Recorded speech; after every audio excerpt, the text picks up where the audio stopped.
Well, the Democratic Alliance in Kwa-Zulu Natal says the call by Premier Sihle Zikalala for a presidential pardon for the former President Jacob Zuma is tantamount to abuse of power. I want to bring in the DA leader and member of the legislature in Kwa-Zulu Natal, Francois Rodgers, and talk to him about his views on the matter. Francois, thanks indeed for talking to us. So you may have heard that clip by the Kwa-Zulu Natal Premier just moments ago playing there. Presumably, you would think that much more stronger intervention and condemnation of what's happening in KZN is required at the moment. Good afternoon, Devin, and good afternoon to your viewers. Unfortunately, I didn't hear the Premier's clip, but I can assume what he said.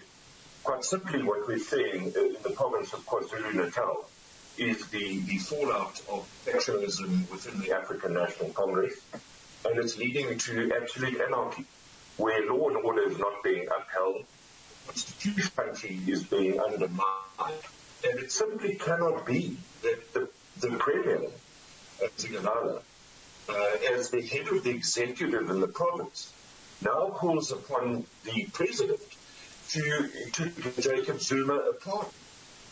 That is not his call.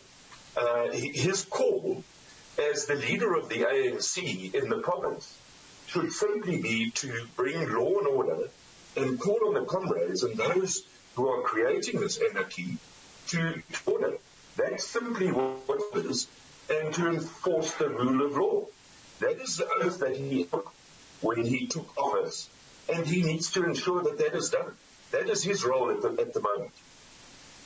So what ideally should be the assessment and the reaction from the African National Congress to what's happening there at the moment? I mean, the past 24 hours have indeed been quite hostile on the road. So what do you recommend should be politically the correct stance of the ruling party at this stage? I think any political party, their troops on the ground are starting to undermine the law. I think it's up to that political party to ensure that they bring about stability.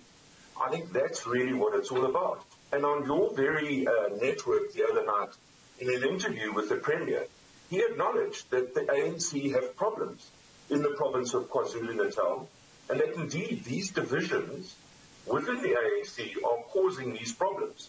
So it's an ANC problem, it needs to be solved by the ANC. Oh, I think we've just lost the DA's Francois Rodgers there. I think Francois, you still with us? I'm still here, David. Go ahead. No, what I was saying, just to repeat what I said, the Premier made it quite clear in an interview on the eNCA the other night that this is a political problem that they're having, and that they've got divisions in the province. Simply, if that's the case, it's a political problem, and the ANC needs to sort it out. Sure, that the comrades who are now breaking the law comply and are brought to book.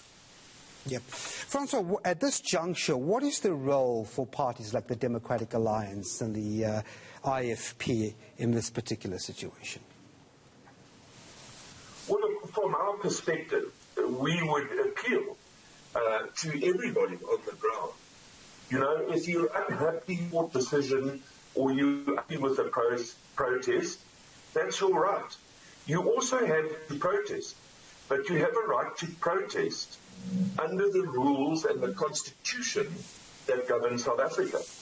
And our call is, if you want to protest, do it within the confines of the law. But it's unacceptable that the province of KwaZulu-Natal is now being held to ransom by a group of ANC comrades who suddenly don't believe that the Constitution and the rule of law to apply. I mean, this was a hard-fought war that everybody went to ensure that we had a new dispensation. And now to suddenly feel that dispensation doesn't suit your outcomes is absolutely unacceptable. You know, I want to take it a step further, Dylan. If you paint a picture, let's assume somebody like Zanile Gomede or Ace Makashule find themselves imprisoned after any process due process against them.